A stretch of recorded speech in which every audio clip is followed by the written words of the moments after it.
Ça nous rappelle pourquoi le programme de gauche est plus que nécessaire pour une majeure partie des Français et non pas 0,1% des Français qui ne sont pas concernés. Les 6 dernières années, l'évolution est frappante. Le salaire réel des travailleurs a diminué de 12%, celui des PDG a bondi de 54%. Tiens. Et pour autant, on est en train de nous dire, les Édouard Philippe et compagnie, qu'il va falloir travailler plus et plus longtemps et machin. Mais alors ça, tu l'expliques comment? Et non, la taxe Zuckman, on n'a pas envie. Faut arrêter de taxer les patrons. Oh, ça va. C'est bon, là. Et ils vont se barrer. Hein. Non, mais là, tu nous expliques?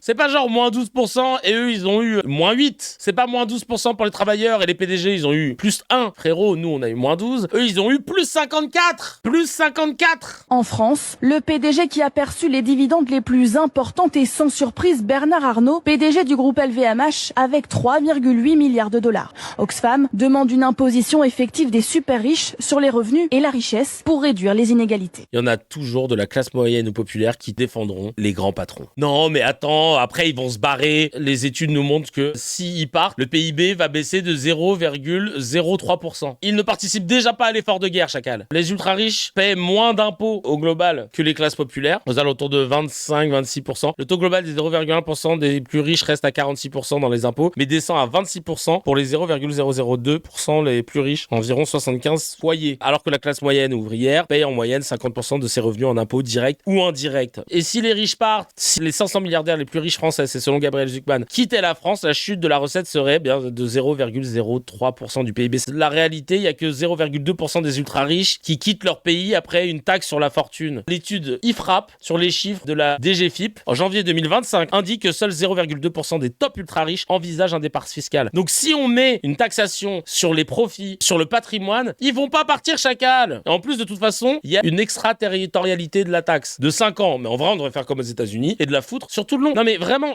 il faut arrêter avec ce mythe de croire que les riches, s'ils partent, c'est la fin du monde. Les gens de la classe moyenne et de la classe populaire arrêtent de défendre des gars qui ne les calent pas.